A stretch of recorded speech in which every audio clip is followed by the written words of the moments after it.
Hello everyone, this is Rohit Kumar here and you all are watching my geography class. This is the third part of geography chapter number 2, land, soil, water, natural vegetation and wildlife resources. Today I shall try to explain various topics in this video. So I hope you will get benefit after watching this video. So let's start. In our previous video, I have explained that how to form soil and the different layers of soil. Clear? Today I shall explain from this chapter on the page number 5. So come to page number 5.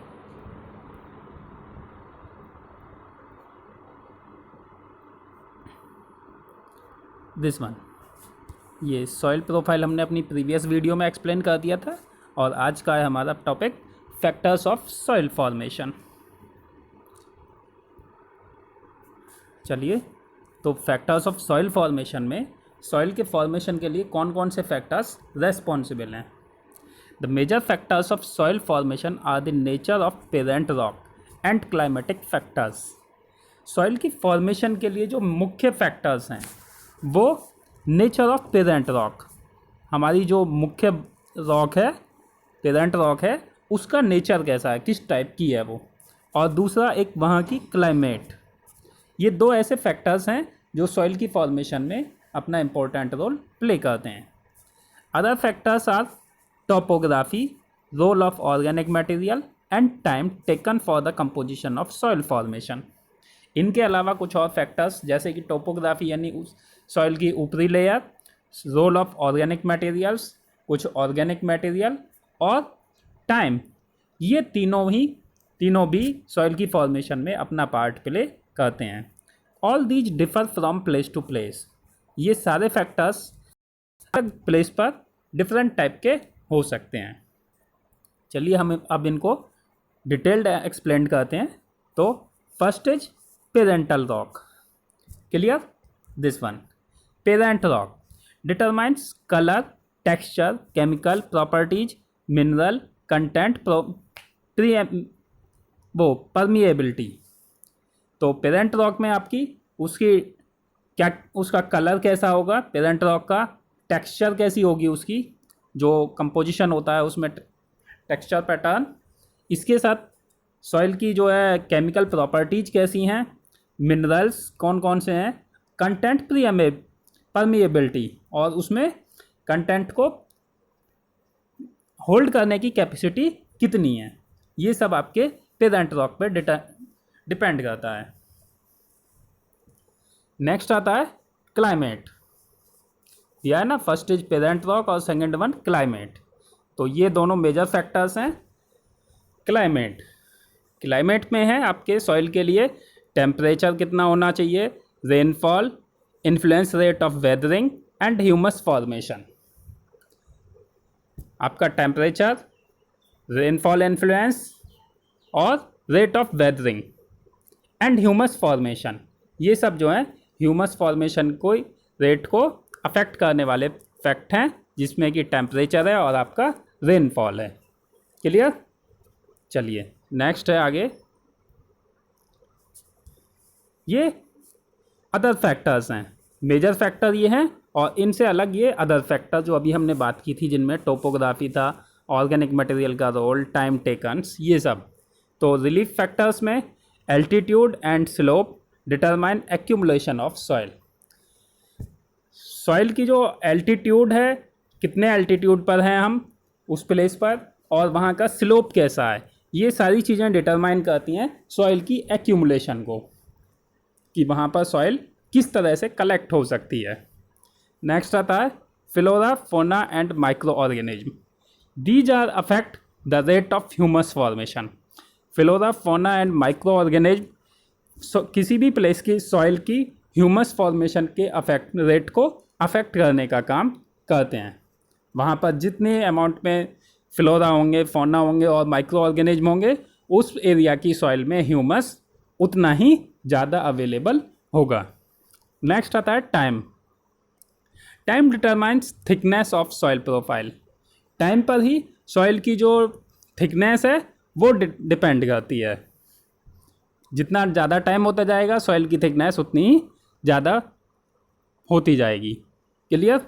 चलिए next आ जाता है हमारा degradation of soil and conservation measures. It means soil का degradation और उसे हम conservation कैसे कर सकते हैं। सॉइल जो डिग्रेड हो रही है उसे हम किन किन मेजर्स का यूज करके कंजर्व करने का काम कर सकते हैं। चलिए कंटिन्यू करते हैं। Soil erosion and depletion are the major threat to soil as a resource. First है सॉइल इरोजन। सॉइल का इरोज होना यानी मिट्टी का उखड़ना, और डेप्लीशन उसकी मिट्टी की जो क्षीण होना, उसका कमी होना। ये दोनों ऐसे फैक्ट हैं जो सॉइल एज ए रिसोर्स में कमी ला रहे हैं। मिट्टी का एक जगह से हटना और डेप्लीट होना, मिट्टी की अमाउंट में कमी होना, ये दोनों सॉइल के लिए बहुत ही ज़्यादा खतरनाक हैं। यानी कि इन दोनों की वजह से सॉइल जो है एज ए रिसोर्स कम होती जा रही है। Both human and natural factors can lead to degrade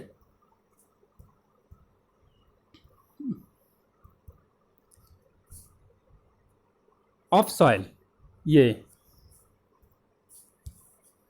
both human and natural factors can lead to degradation of soils. Human being और कुछ नेचुरल फैक्टर्स, ये दोनों ही अपने आप में सॉइल की डिग्रेडेशन के लिए लीड करने का काम कर रहे हैं, यानी दोनों ही रेस्पॉन्सिबल हैं। ह्यूमन बीइंग भी और नेचुरल फैक्टर्स भी, दोनों ही सॉइल की डिग्रेडेशन के लिए रेस्पॉन्सिबल फैक्टर्स के रूप में अपना रोल प्ले कर रहे हैं। Factors which lead to soil degradation are deforestation. इन दोनों के अलावा कुछ और फैक्टर्स हैं जो सॉइल की डिग्रेडेशन में अपना रोल प्ले कर रहे हैं। वो कौन कौन से हैं? Deforestation, overgrazing, over use of chemical fertilizer और pesticide, rain wash, landslide and flood. ये कुछ अदर फैक्टर्स हैं। ह्यूमन बीइंग और नेचुरल फैक्टर्स तो अपना मेजर रोल प्ले कर रहे हैं सॉइल को डिग्रेड करने में।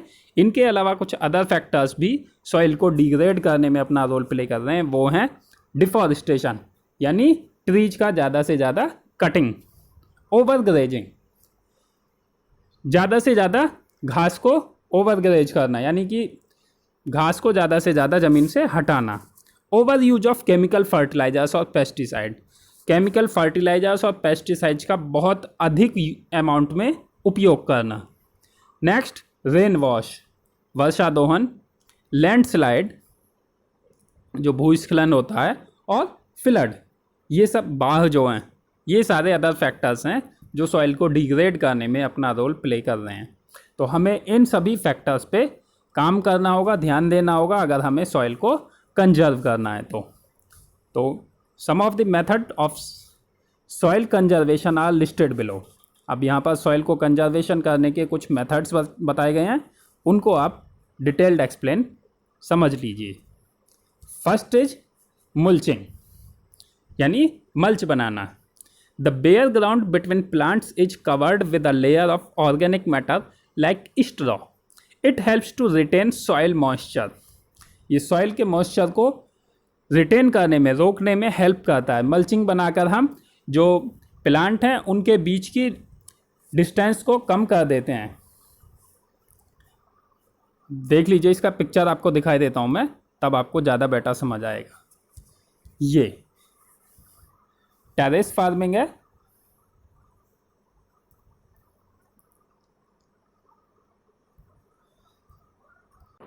यहाँ पर मल्चिंग की पिक्चर नहीं दी गई है, तो मल्चिंग के लिए डायरेक्टली है कि ज़मीन का जो ऐसा हिस्सा जिस पर प्लांट नहीं है उसके बाकी बचे हुए हिस्से को, पौधों के बीच में जो अनावृत अनकवर्ड एरिया है, हम कवर कर देते हैं। किससे? With a layer of organic matter like straw. Straw जैसी चीज़ों से उसे कवर कर दिया जाता है। बेयर ग्राउंड यानी खाली ज़मीन को, जहाँ पर प्लांट नहीं है, उनके बीच वाला जो हिस्सा है उसको हम ऑर्गेनिक मैटर जैसे कि स्ट्रॉ से कवर कर देते हैं। और इससे क्या होता है, सॉइल की जो मॉइस्चर है उसको हम रोकने में कहीं ना कहीं जो है हेल्प कर पाते हैं। नेक्स्ट है काउंटर बैरियर। काउंटर बैरियर में क्या है? Stones, grass, soil are used to build barrier along contours. Trench are made in front of the barrier to collect water. Contour barrier का मतलब है कि कुछ स्टोन लेकर ग्रास की हेल्प से या सॉइल की हेल्प से हम क्या करते हैं, बैरियर का निर्माण करते हैं एज ए अलोंग कॉन्टर के साथ जो है बैरियर यूज बना देते हैं, जिनकी वजह से आपकी जो सॉइल है वो वहीं रुकी रह जाती है। आपने देखा होगा कि कुछ कंकड़ पत्थर ले लिए, घास है और सॉइल है, वो सब आपने एक बैरियर के रूप में एक जगह लगा दी, जो कहते हैं ना मैंड सी बना देना छोटी सी, पानी जो नाली में जा रहा है, तो उसके बाद आपने उसके पास में कोई गड्ढा बना दिया, उस गड्ढे में आप वाटर को कंजर्व कर देंगे, इकट्ठा करेंगे, तो पानी इससे आगे ज़्यादा नहीं जा पाएगा क्योंकि आपने यहाँ पर रोक लगा दी है। और यहाँ से जो ये वाटर है आप उसको अपने यूज में खेती में ले सकते हैं। तो क्या होगा, जो सॉइल है वो आगे इरोड नहीं होगी और हमारा जो कंजर्वेशन है वो सॉइल का ईजिली हो जाता है। तो ये है कॉन्टर बैरियर। नेक्स्ट आता है rock dam. Rocks are piled up to slow down the flow of water. Rock dam में रॉक्स का यूज करके हम जो है क्या करते हैं, वाटर को हम नीचे की तरफ पाइल करने का काम करते हैं। This prevent gullies and further soil loss. Rock dam में हम रॉक का यूज करके क्या करते हैं, मिट्टी को हमने रॉक को यूज किया, कंकड़ पत्थरों को, और उससे हमने क्या किया, उन्हें वाटर को जो फ्लो है उसको नीचे लाने का काम किया, स्लो डाउन करने का काम किया। इससे क्या होता है, सॉइल का लॉस होने से बच जाता है। सॉइल जो आगे बहती जा रही थी वो रुक जाती है और क्या होता है, पत्थरों की हेल्प से ही वाटर जो है नीचे तक ईजिली चला जाता है। Clear. Next, terrace farming. Terrace farming में ब्रॉड फ्लैट स्टेप्स और terrace are made on the steep slope. Broad और फ्लैट स्टेप बनाए जाते हैं, या टेरेस कहाँ बनाए जाते हैं, स्टीप स्लोप में, गहरी घाटियों में जो है ये ब्रॉड और फ्लैट स्टेप बनाए जाते हैं, जिसकी हेल्प से so that flat surfaces are available to grow crops. क्या करने के लिए कि आपके फ्लैट सरफेस तैयार कर लिया जाए क्रॉप्स को ग्रो करने के लिए। ये आपने दिया है, पिक्चर दी है। तो माउंटेनियस या स्लोपी एरिया होता है, ऊपर से नीचे की तरफ को जब हम आएंगे तो वहाँ स्लोप बनाते चले जाते हैं, और स्लोप बनाने की वजह से क्या होगा, ये आपका जो फ्लैट लैंड एरिया आपको मिल जाएगा एग्रीकल्चर करने के लिए। इस तरह के बने हुए हैं ना छोटे छोटे जो हैं, तो ये फ्लैट लैंड एरिया आ जाए। They reduce surface run of and soil halogen. इससे क्या होता है, ऊपर की तरफ से जब नीचे स्लोप की तरफ, ढाल की तरफ आते हैं तो एक तो सॉइल का एरोड होना भी रुक जाता है, क्योंकि वाटर जो है वो इन अलग अलग लेवल्स में, अलग अलग कैटेगरी में ही फैलता है। अगर ऊपर से डायरेक्ट आता तो वाटर वो कहीं ना कहीं जो है उसको सॉइल को एरोड करता। अब ये नीचे से प्रॉपरली एक कैटेगरी में जाएगा तो सॉइल को एरोड नहीं कर पाएगा। तो टेरेस फार्मिंग में हम एक फ्लैट लैंड बनाने की कोशिश करते हैं।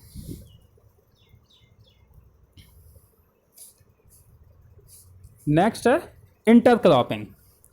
इंटरक्रॉपिंग में different crops are grown in alternate row and are sown at different times to protect the soil from rain wash. Intercropping में अलग अलग टाइप की क्रॉप्स को अलग अलग टाइम पीरियड में, different crops are grown in alternate row. Alternate row में एक रो में आपने कोई एक क्रॉप्स लगा दी और दूसरी रो में आपने दूसरी फसल लगा दी। इस तरह से क्या होगा, और अलग अलग टाइम पीरियड पे लगाई। ये वाली फसल किसी एक मंथ में लगा दी, नेक्स्ट मंथ में ये वाली लगा दी इस वाली रो में, तो क्या होगा, ये ग्रो कर जाएगी और ये फिर धीमे चलेगी। तो इनकी वजह से जो रेन वॉश आएगी तो रेन के साथ ये जो सॉइल है ये यहाँ से इरोड नहीं हो पाएगी दूसरी साइड को।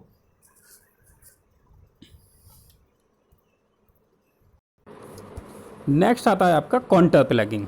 Counter plugging parallel to the contours of a hill slope to form a natural barrier for water to flow down the slope. Contour plugging में आपके पिक्चर ऊपर दी गई है, देखिए ये रही। कॉन्टर प्लगिंग में जो हिली एरिया आ जाए उसमें जो स्लोप हैं, उन जो ढलान आ रहा है ऊपर से, तो उसमें क्या करते हैं, पैरेलल प्लगिंग की जाती है, बिल्कुल पैरेलल। ये दिखाई दे रहे हैं अलग अलग जो है, इसमें अलग पैरेलल जो है खेती की जा रही है, जिससे क्या होगा, ऊपरी इलाके से जब हम स्लोप से नीचे की तरफ आएंगे तो वहाँ ये वो कॉन्टर के रूप में काम करेंगे, as a barrier, natural barrier के रूप में, जिससे वाटर का जो लॉस है वो नीचे नहीं हो पाएगा। ये देखिए, plugging parallel to the contours of a hill slope. Hill slope से जब हम ऊपर की तरफ से नीचे आ रहे हैं तो खेती जो हो रही है वो पैरेलल वे में हो रही है, बिल्कुल। और इससे क्या है, जब स्लोप की तरफ नीचे आते जा रहे हैं तो ये जो कॉन्टर हमने बनाए हैं वो एज ए नेचुरल बैरियर का काम कर रहे हैं। ये जितने भी कॉन्टर हम बनाते चले जा रहे हैं नेचुरल बैरियर का, ये जो हैं, और इनसे क्या होगा, वाटर का जो फ्लो है वो जितना हम नीचे आते जाएंगे तो उसमें वाटर का फ्लो ईजिली होगा और वाटर का लॉस भी नहीं होता। तो इस तरह से सॉइल इरोड होने से बचती है और प्लांटों का कंजर्वेशन भी, सॉइल का कंजर्वेशन भी हम कर पाते हैं। नेक्स्ट है आपका शेल्टर बेल्ट। शेल्टर बेल्ट ये है, in the coastal and dry regions rows of trees are planted to check the wind movement to protect soil cover. Shelter belt में क्या होता है, आपके कोस्टल और ड्राई रीजन्स एरियाओं में, जो समुद्री इलाके हैं, समुद्र के आसपास के और शुष्क इलाके, उनमें ट्रीज की रो लगा दी जाती हैं। प्लांटों की ट्रीज की रो लगाई जाती हैं, प्लांट नहीं, ट्री हैं ये लॉन्ग वाले। तो ट्रीज की रो लगा दी जाती हैं, क्या करने के लिए, विंड को चेक करने के लिए कि विंड की मूवमेंट किस डायरेक्शन में आ रही है और हम उससे सॉइल को प्रोटेक्ट कर सकें। जब विंड बहुत तेज़ आती हैं किसी भी कोस्टल रीजन के आसपास, तो उससे जो है सॉइल जो है एक जगह से दूसरी जगह इरोड ना हो सके, उसके लिए हम लॉन्ग ट्रीज को एक रो में प्लांट करने का काम करते हैं। और इस तरह हमारी ये शेल्टर बेल्ट का फॉर्मेशन होता है, किसके लिए, सॉइल के कंजर्वेशन को, सॉइल को इरोड होने से रोकने के लिए। एक एक्टिविटी दी गई है आपके, इसको मैं आपको समझा देता हूँ। इसमें किया गया है कि आपने इसमें 2 ट्रे ली, ट्रे नंबर ए और ट्रे नंबर बी। दोनों ट्रे को हमने एक साथ लिया, उसके बाद उसके एक किनारे पर कुछ उसमें होल कर दिए, छोटे से कुछ होल कर दिए, नीचे वाले ये जो किए हुए हैं यहाँ पर, दोनों में कुछ होल करने के बाद दिया है ना, मेक 6 होल्स। होल करने के बाद दोनों ट्रे में सॉइल फिल कर ली। सॉइल फिल करने के बाद एक ट्रे को तो ऐसे ही सॉइल फिल करके छोड़ दिया, और दूसरी ट्रे में हमने सॉइल फिल करने के बाद उसमें कुछ ग्रेन्स जो है डाल दिया है ना। सो वीट और rice grain in a tray B, तो वीट या राइस के कुछ दाने हमने ट्रे बी में डाल दिए, और कुछ टाइम पीरियड के बाद जब ये राइस और या वीट के जो ग्रेन्स हमने डाले थे जब वो ग्रो कर जाएंगे, उसके बाद ग्रो करने के बाद हम इन दोनों ट्रे में उसको इस तरह से ढाल पे रखें कि वाटर जो है नीचे की तरफ फ्लो हो। तो दोनों ट्रे में हम वाटर फिल करेंगे, वाटर ऊपर से डालेंगे, और ये देखेंगे कि किस ट्रे के वाटर को जब हम नीचे डाल रहे हैं तो उसके मग में सॉइल नीचे की तरफ को आती जा रही है। दिया है ना, collect the muddy water that trickle down the holes of both tray in 2 separate container. दोनों ट्रे में से ऊपर से पानी डालेंगे तो देखेंगे किस कंटेनर में सॉइल ज़्यादा कलेक्ट हुई है। इससे हम ये जान पाएंगे कि किस तरह से प्लांट जो हैं वो सॉइल को कंजर्व करने का काम करते हैं। जिस ट्रे में प्लांट लगे हुए हैं उसमें सॉइल कम आएगी, क्योंकि प्लांट ने सॉइल को बांध लिया है, जबकि जिस ट्रे में प्लांट नहीं है उसमें सॉइल ऐसे ही है और वहाँ सॉइल वाटर के साथ इरोड होके आ जाएगी। इस एक्टिविटी से हम ये जान पाए कि हम सॉइल को अगर कंजर्व करना है तो उसके लिए प्लांटों का प्लांटेड होना ज़रूरी है। ठीक है, नेक्स्ट है हमारा टॉपिक वाटर, इसको हम अपनी नेक्स्ट वीडियो में कवर करेंगे। आज के लिए इतना ही। Thank you, have a nice day for watching this video.